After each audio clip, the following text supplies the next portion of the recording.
thing is that the Baal Shem Tov explains, that there are two chambers in Shamayim.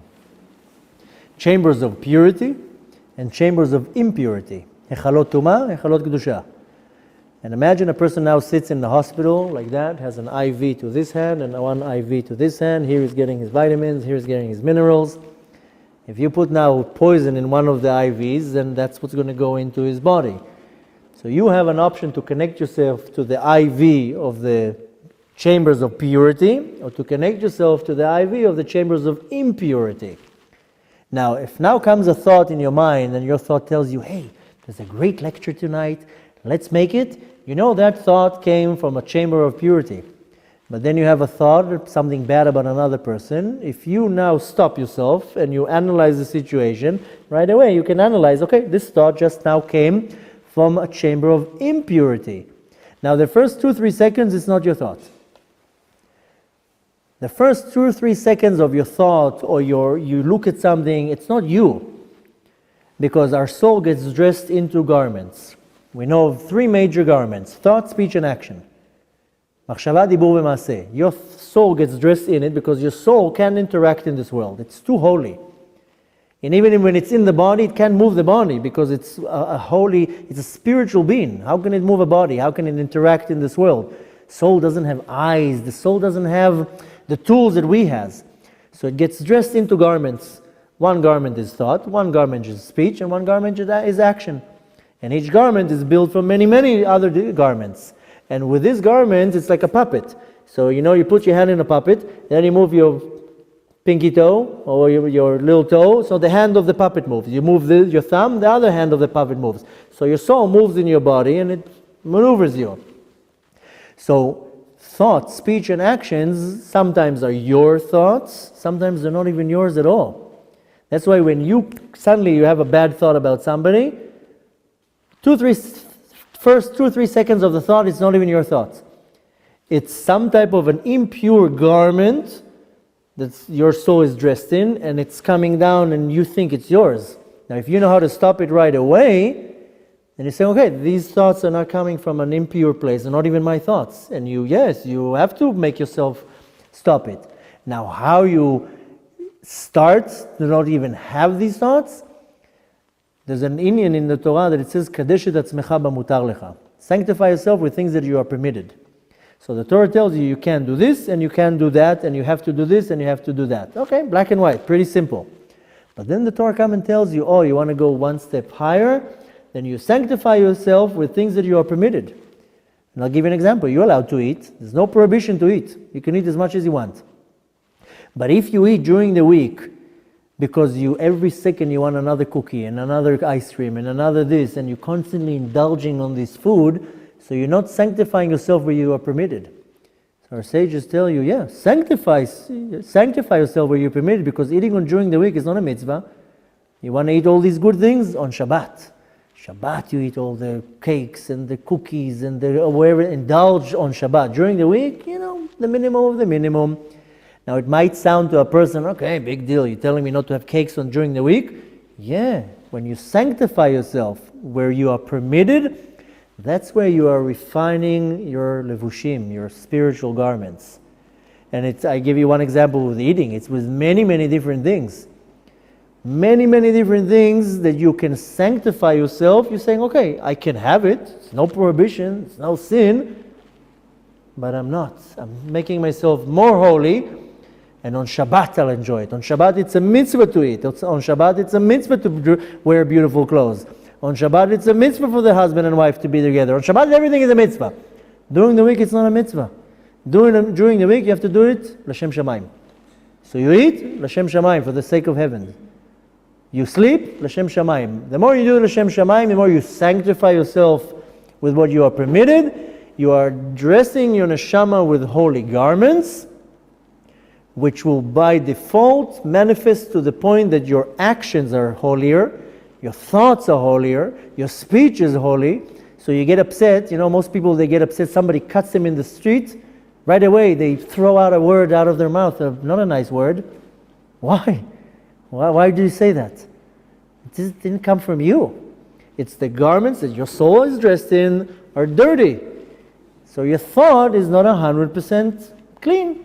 And your words are not 100% clean. Sometimes somebody tells you something, excuse my language, you tell them, shut up. Why shut up? Please be quiet. Please don't say that. It's not a nice way. I'm just giving one example, but every normal person, somebody does something bad to him, they throw out a not nice word. Not too long ago, somebody that I know, a very holy person, something went wrong. He said, a very not nice word. I was like, where did that come from? He's like, I don't know. All these things, if you're looking at it in a very physical way, then a lot of people say, oh, come on, nonsense. If you want to look at it in a very mystical way, you make yourself very holy. That's why you are fanatic with things. So you have to be fanatic with your kosher diet. A lot of people are kosher, and a lot of people are much more kosher. They are fanatic about this milchig spoon and the fleischig spoon and the dishwasher, and they're fanatic about things. There's a reason for that. Because the more you sharpen the knife, the sharper it becomes. The more you are, I'm calling it fanatic, but the more you are refining certain things, then your garments become refined, then you become much more pure, much more refined, therefore your thoughts are not as dirty. Or your speech is not dirty. Dirty, I mean like lichluch, dirt on your levush. Because your thoughts, you have two garments. Garments from kedusha, garments from tuah. Holiness, unholiness. A holy thought comes into your sechel, to your intellect. You know where it came from. It came from a chamber of purity. And the more you direct yourself to the chamber of purity, then you bring this kedusha on you. That's why you have to be very particular with your kosher diet. Very, very particular with, washing the hands in the morning, like I said, with the bucket. All these little things that bring purity on you, it will manifest outside how you behave. A man, is a sin for a man to look at the wrong place. It's mamash a sin. You don't have to look somewhere. Now a lot of men says, okay, who cares? I don't care. Yeah, you might not care, but it goes into a spiritual refined level that you're making the windshield dirty, then everything inside is not seeing so clear. So it can be with so many different things. And then there's another thing that the Zohar tells us, that our main avodah in this world, our main work in this world, is a concept that is called itkafia. Itkafia is to subdue. Subdue your tava, your inclination. That's mainly why we came to this world. We came to subdue our tavot, our inclinations. And how do you do it? Like two fighters. One is stronger, he pulls the other one to the ground. The other one comes and becomes more stronger than him. Our main avodah in this world, the Zohar says, Kad itkafia sitra acha. The sitra acha, the other side of holiness, comes to attack you with a bad thought, with a tava, with a certain desire to do something. You have to fight. That's itkafia. You're subduing it. And you know what happens when you subdue it? The reaction is ithapcha. That's how the Zohar says it. Ithapcha is meant to transform. And the verse says, ithapcha chashocha lenahora. Transform the darkness into light. Umeriru lemetiku. And the bitterness into sweetness. So when you're able to subdue your desire right now, you're transforming the darkness into light. Everything has a godly spark in it. Even the bad things has a godly spark in it. Hashem puts you in this position that you can maybe chas v'shalom do a sin or something unwanted. And if you subdue, you do this itkafia, you take the spark out, you transform the darkness into light. So you maybe 9 times you'll fail, 1 time you did it. If you didn't fail, you failed the first time, you go the next time. So Rabbi Nachman from Breslov says, En yush ba'olam. Don't fall in despair, because this is the path. 9 times you'll fail. We read every Friday in Lecha Dodi, Hitna'ari me'afar kumi. In the 4th verse, Hitna'ari me'afar kumi basically means that you fall down to the klipot, to the dirt. Hitna'ari me'afar kumi. Brush off all the dirt, get up. V'livshi bigdei tifartech ami. You wear the garments of the glory of my nation. Because the falling down is part of the process. Why? Because you release something out of it. Now, when you do this itkafia, this motion of subduing yourself on very small things, when it comes to the big things, it comes easy. So this itkafia, this motion of subduing your desire, you do it dafka with the things that are small and you are permitted. And I'll give you a basic example. You later on use your imagination.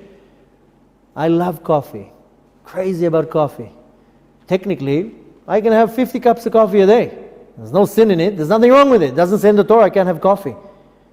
But when it comes to my third cup of coffee, and I really want that third cup of coffee, if I hold myself and I'm like, oh, I can continue the day without that third cup of coffee. I'm in the motion of refraining, of subduing some type of a desire to something physical that doesn't give me anything. By me doing this action, when it comes to a big thing, right away, like a martial artist, you practice. When it comes to the real time, you do it. So when you want to control things that are coming in very refined way, thoughts, mainly thoughts, emotions, anger, jealousy, hate, grudge, all these things, that's you have to do it kafia. You have to subdue this inclination. But how do you actually pump yourself with power to do it? Is A, you sanctify yourself with what you are permitted. And there's a whole list of things. You use your imagination. You subdue yourself, you deriving, you not doing things that are fine to do, but you can do without. And it's not a mitzvah to do it, and there's nothing good about it. You're diminishing them all. That's why you see the great tzaddikim, the great rabbis, they don't take nothing out of this world. Simple, everything's simple. I'm fine. I'm fine. A 20-year-old car is just as good, gets me to the same place. I don't need fancy car. I'm not telling you to live like that, but you see that the people who want to reach to a very high level, they segregate themselves from the world. They don't take nothing out of this world. Because the more you get attached to this world, the harder it is to separate from this world. Even when the soul leaves the body, it's harder to leave the body.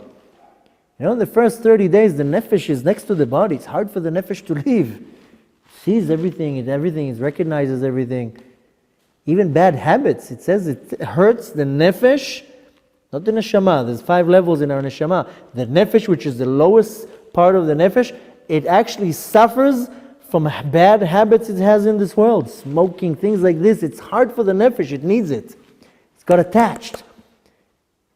You know how in Hollywood, somebody took me in Hollywood, they have the street and all the stars, they put the hand in the ground and there's like an impression of their hands. You know that street? Melrose, whatever it's called. When your soul, your nefesh, is in the body for 60, 70 years, it gets an impression. The soul, the nefesh, gets the shape of your body. And it takes with it all sorts of habits from this world. So anything that is holy and Torah and mitzvahs, no problem, it can take it. It's spiritual. But anything that's physical, it can't take it. It stays in the body. And the nefesh has some type of suffering from that. It wants these worldly thing. That's why our sages says, don't enjoy anything in this world. Would you define sleeping like sleep-wise? Is that one of the tavot that you define as a Anything. If a person, sleeps for 12 hours. No, not 12 hours, like less than 6 hours. No, you need to sleep whatever you need to sleep. One person can sleep for 6 hours. One person can sleep for 8 hours. You need to sleep. But in your mind, you have to say, I'm going to sleep now, l'shem shamayim, for the sake of heaven, so I can wake up in the morning and have energy to go serve God. But some people abuse it, and they sleep till 1 o'clock in the afternoon, and that's already... So it can mean anything, sleeping, eating, anything that you take from this world and you indulge out of this world that is permitted. The point is, I'm not telling you, when it comes to a isur, to a prohibition, that's no doubt here. I'm talking about the things that are permitted. That's why in Shabbat, you see, everything is a mitzvah. It's a mitzvah to eat. It's a mitzvah to be dressed beautiful. It's a mitzvah to have beautiful kelim on the table, plates, cups. Everything is a mitzvah on Shabbat. So on Shabbat, you enjoy it. On Shabbat, wife and husband are together. That's the time for them to be. Shabbat, you have good drinks on the table, wine, whatever. So in my house, besides that my wife is a health freak, so we don't have any treats or all this junk that everybody has. But Shabbat is the time that we indulge on cakes. They're healthy cakes, but cakes or all the good things. So Shabbat is the time to enjoy this world, because during the week it's nothing for sake of shamayim. People all day long, cookies, cakes, ice creams, all these, you don't need it. So when I'm just giving an example with food because that's one of the basic ones. But you know, she said, sleeping, every little thing. For me, Shabbat, my nice clothes are for Shabbat. If I buy a nice shirt, it's Shabbat. During the week, you know, a regular shirt is fine. I don't need to be dressed in the, you know, the most expensive designer shirt. Shabbat, yeah. So the tricks to overpower what you're saying, thoughts, all sorts of emotions, is A, you sanctify yourself with what you are permitted, and B, you constantly do this motion of this itkafia, this subduing, with simple things. And you see when it comes to a big thing, it comes a little bit more easy. Because our behavior in this world is like a muscle. You go now to a gym for 2 years. If you go after, you know, a person doesn't work out for 20 years, then he goes and lifts up some weights, for a whole month his muscles are aching. You're working out constantly, you're in good shape. So you constantly have to do this motion of refraining. And these two things, you will see that if you really start doing it, because you can't control the thoughts. Because the first 2 or 3 seconds of the thought, or the emotion, or anything that comes to you, it's not you. It's the body? Excuse me? It's from the body? It comes from many different things. From the body, no. It will mainly come from the what's called levushim tzoim, from the garments that are dirty. Because if you once already did one bad thing, then that's it, you already got the garments dirty. And then the IV comes from the hechalot tumah.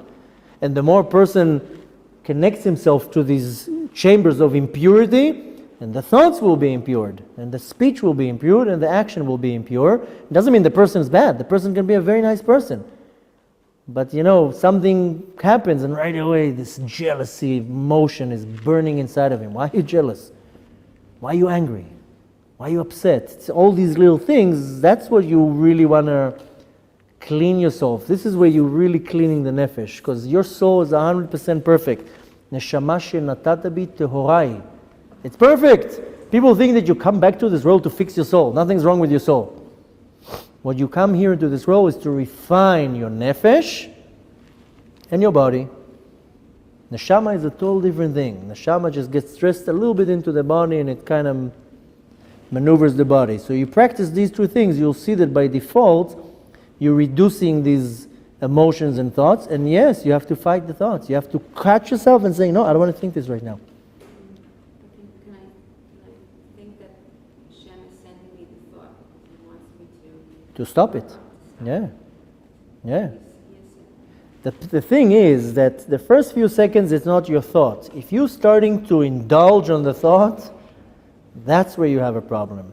But if you stop the thought right away and like, okay, I don't want to think about it right now, then you did your part. But if you were starting to feed the thought, meditate, feed it, whatever. I'll give you an example. Same thing when I said before with a man looking in the wrong place. If he looked and he saw something not modest, and right away he moved his head, nothing's wrong. But if he looks and the mind starts cooking things, and then that's the problem, that you indulge, you take the impure thought or the impure vision or whatever it is, and you start feeding it. Same thing with you. You have a bad thought. If you right away say, no, I don't want to. Yes, of course, ultimately everything comes from Hashem. Hashem wants you to fight. You have an opponent. That's itkafia. Itkafia is to subdue. But Hashem puts you in a ring with your Yetzer Hara, and He tells you fight. Hashem has some type of a pleasure when you win. It's called nachat ruach. It's pleasure that you won. That's why I said before, a person lies 100 times a day. One time he doesn't lie, parties in Shamayim. He didn't lie! And the more you are particular with what the Torah tells you, Torah and mitzvahs, the easier it is for you to function. The Torah and mitzvahs are literally a guide. Hashem tells you, you want to do your part in this world? Read the manual. The manual tells you very clear what to do. You buy now a DVD, a phone, the manual tells you, don't put it in the water. Don't put it in the microwave. Don't put it in the sun. It tells you what to do and what not to do. Charge it once a day. Clean it, whatever. The manual, the Torah comes from the word hora'ah, teaching. The Torah is a manual, very simple manual. Tells you what to do, what not to do. You have a machine, you're not allowed to eat this, you're not allowed to eat this. The more you're doing what the Torah tells you, then you can concentrate on your main avodah. And it sounds like a very superficial and simple thing, but that's what we were created for. To refine our thoughts, to refine our actions, to refine our speech, to work on ourselves. You know, the thing is that all these little things in us are the biggest sins. You know, jealousy is a very big sin. Some people say it's lot inaf. It's mainly lo tachmod from the Ten Commandments, not to desire something that doesn't belong to you. But a lot of people also interpret it lot inaf. It's mamash like committing adultery. What you're looking at something that doesn't belong to you, and you want it? That's the ultimate choser bitachon in Hashem, not trusting in Hashem. Why? By saying, why does He have this car and I don't have this car? It's basically you saying, I'm not happy with what Hashem gave me. I'm not trusting that Hashem gave me the right thing, what is good for me. So all these little things, jealousy and animosity and holding grudge. Why holding grudge? You know, the thing that most people fail in is that they hold grudge against somebody who did something, so to say, against them. They're just a puppet. It all comes from Hashem. And this is the thing what most people failing, and you know, in our generation, it's one of the biggest tests. It's called erech apayim. I think it's in English, it's forbiddenness, something like that. That you forgive somebody for doing something bad to you, even though you feel like choking him. He's just a puppet. Hashem just sent him as a messenger. Why are you upset at him? You have to look at yourself. So all these things are really the things that we have to work on. And yeah, the more you connect yourself to the chambers of purity, it's easier to do. And it's not an easy thing. Nothing's easy in this world. But every time you overpower one of them, then you one step above. You elevate yourself to a higher level.